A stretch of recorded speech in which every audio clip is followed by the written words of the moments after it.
Hey there. Yeah, you. Do you want to go somewhere cool? Because I'm actually about to leave the confines of the ladder and breach containment, and I want to take you with me. Because I'm about to head out to the F1 exhibition that's currently running in London at the Excel Centre. Okay, it's all right. I know the loft is really, really secure for you right now, but trust me, it's all right. I'll just take you with me. Yeah, okay, come on. All right, let's go. Let's go. Just keep eyes on me. Eyes on me. To this, the Formula One exhibition, which is also running in tandem with the Friends experience. Friends, Formula One. Random, okay, I guess they start with the letter F. Okay, whatever.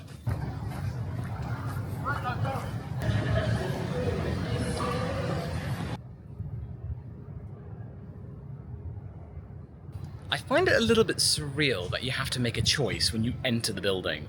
Are you Team Mercedes or Team Red Bull from, just guess the year.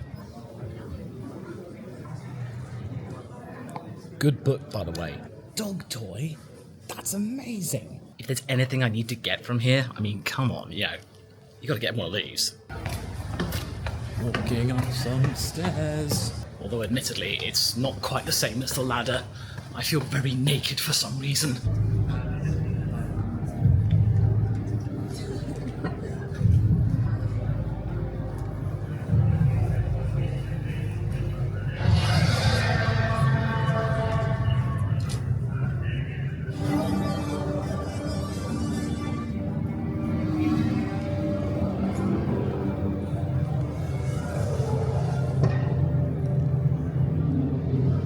I know it's a little bit dark in here, but seriously, you can get really, really close. Although, you must not touch, but that Lotus 72, that's just, wow. This is so cool. I've completely forgotten I needed a ladder. I mean, there's a Williams right over there. You gotta be careful, $50,000 fine if you touch a wing. Lovely. Gotta admit, just looking at a Silver Arrow in public, in person, yeah, very, very nice. And just, you're into another room right here. And look at that, right there. If you look really closely, you can see 2024, Lewis Hamilton. Look at that, that's the actual trophy. This is the actual trophy.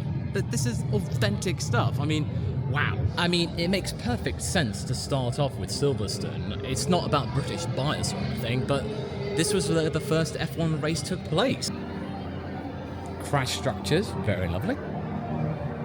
Then, just cover your eyes, it's the RB16B. And if you forgot how intricate these barge board things got, look no further. Bosh! Right there. I mean, that just got insane. I completely forgot about that.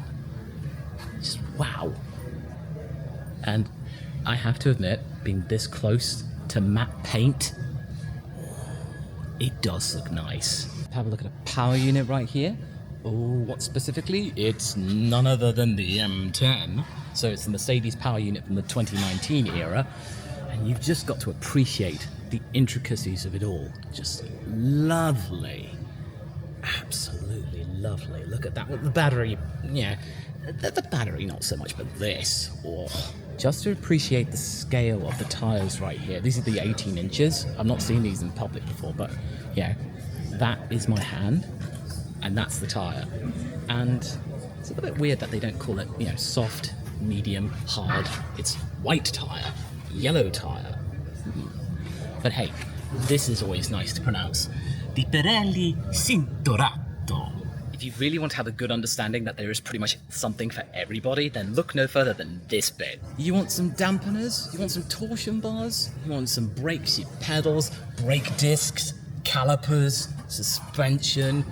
Yeah, you got the lot. And, hey, can anybody guess the year of that in the comments? Does anybody want to have a go?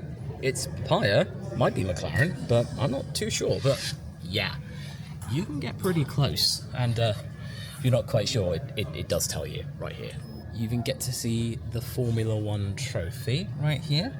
It's behind glass, granted, but you do get all of the signatures right here. I can see all the way around to the other side, but I think they've got at least another 30 years worth of it. I imagine that at the 100th centenary, they'll either start again or they'll just, you know, make a new one. But then, as Lewis says, you know, they don't make trophies like these anymore. And then, of course, you've got to have the Walk of Fame. You know, you've got Jack Brabham, Jim Clark, Jackie Stewart, Niki Lauda, all of these visages right here.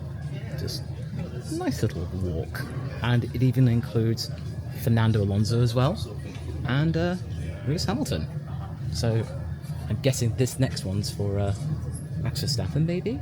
I believe this is like one of the staples of the Formula One exhibitions, as in it's drivers through time. So you start back in the 1930s right here, and you go all the way down there. So 1930s, you get Jimmy Murphy, then you get Sterling Moss right here, then you get the 1970s, you get Emerson Fittipaldi, Gilles Villeneuve, Michael Schumacher right there, and then all the way to the modern era, and of course, who other than at the front, then it's Carl Lando. Just that was deliberate.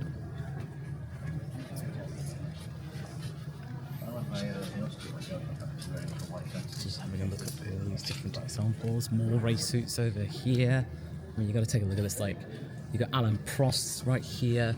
You got some classic stuff from Keke Rosberg, and then of course, you know, Jacques Villeneuve right here. So you've got plenty of that. And then over here, look at all the lids. Now that's a really cool presentation. Absolutely cool.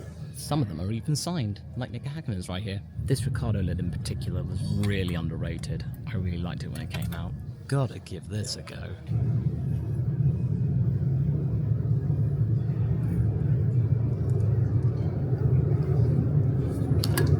Oh, okay, I'll take that. Now this is a real masterpiece right here. 1988, the MP44 of Ayrton Senna.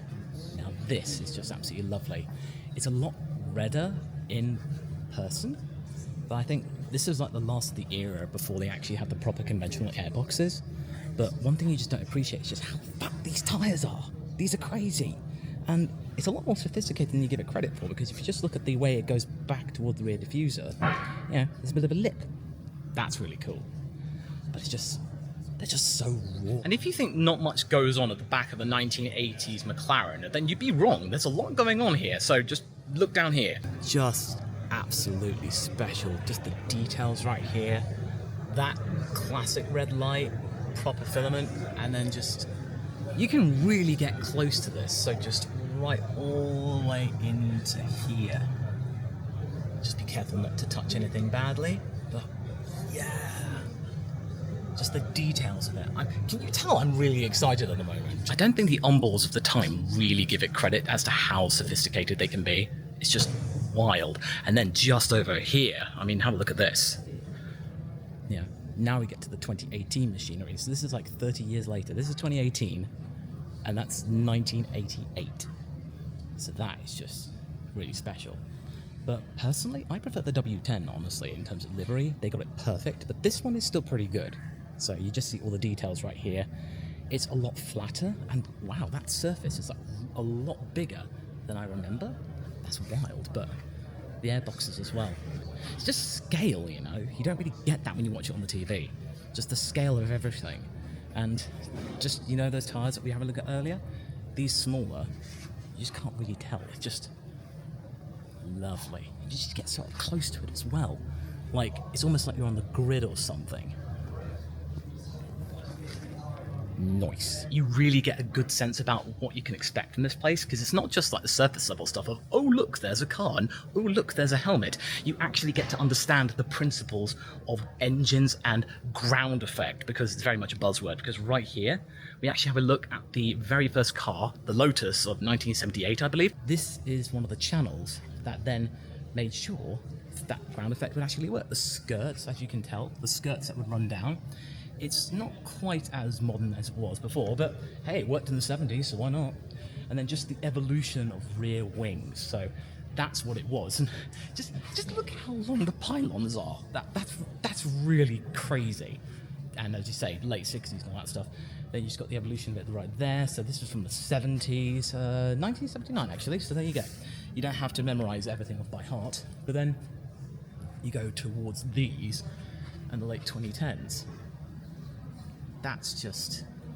I really like these rear wings, I really do.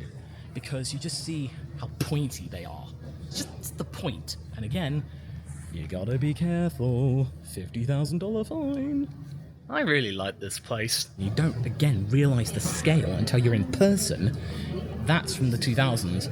This is from 2022, from the MCL 36. And, yeah, I'm a papaya guy, but, you know, we don't talk about the MCL 36, you know. It wasn't one of the best, but wow, just get really in close. Ooh, this is interesting. The F-duct. Now, this was the precursor to DRS. Pop quiz. Do you remember why it's called the F-duct? Clue? Came from 2010 as well. Leave it as a comment if you know the answer. Now, of course, it wouldn't be an F1 exhibition without one of the greatest engines of all time, this being none other than the Cosworth DFV right here. Such a simple machine.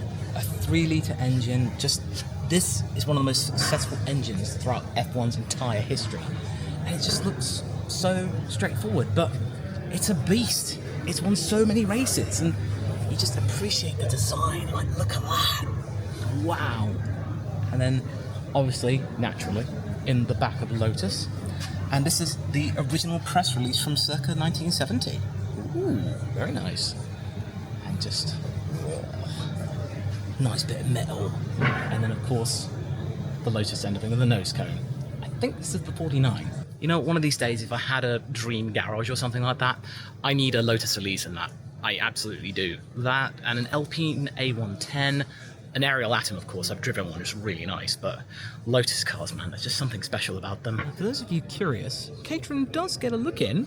They do. Like, look, see? Caterham, a DRS test bench. You see? Not forgotten. So this is the bit that completely redefined Romain Grosjean's career as the Phoenix. So this is what we usually see in many publications. This was Romain Grosjean's car when he clashed into the barriers in Bahrain. You can even see some of the sponsor marks, the halo, it's all completely intact, and the steering wheel completely survived. But yeah, you don't really get the sense of how much damage there was until you get up close, because if you just look right to the back, that's gnarly, just completely smashed up. Again, you need to really see this in person to get the full perspective and how just, wow, that was a gnarly crash. And then when you're done with your audio guide, which is a very nifty addition, you can just drop it in one of the tyres here. Now, that's cute. That's just really cute. Just look at that. Just, again, these little touches, just, people won't really notice it, but if you do notice it, it does make you go, oh, that's nice. And then as you exit the main portion of the museum-y bits, then you can actually start to see the entire grid as it is currently. But we got to, of course, make a beeline for my boy, Oscar PS3. And that was that. But seriously, I really miss the ladder. I better get up the ladder. Okay, you see? That wasn't so bad. We're back. We're back. We're okay. But can you tell that I really enjoyed it? All of those things to see, the fact you could get pretty close to all of these really cool machines and the parts within the machines, and just the overall experience was just something I will never forget. I'll treasure it immensely. And you might be thinking I'm just glowing about the fact that I was around Associated Press and Reuters, and then there's me and the ladder, even though the ladder wasn't there. Oh, I miss you so much. And I'd also like to thank George and Tilly for inviting me to this presser so I could get really close and personal with a lot of these machines and really get to know it and see what this exhibition is all about. Tickets are available now, so you can go and get them. I'm planning to take my wife and kiddo next week. I'm gonna go back. Just let us know that if you go as well. So let me know what you thought of this vlog. It's a little bit of an experimentation, and hey, we're back in the ladder. And if you want to find out more about what I do in the ladder, you can maybe go and watch that video. That's been recommended to you by the YouTube bots, so there you go.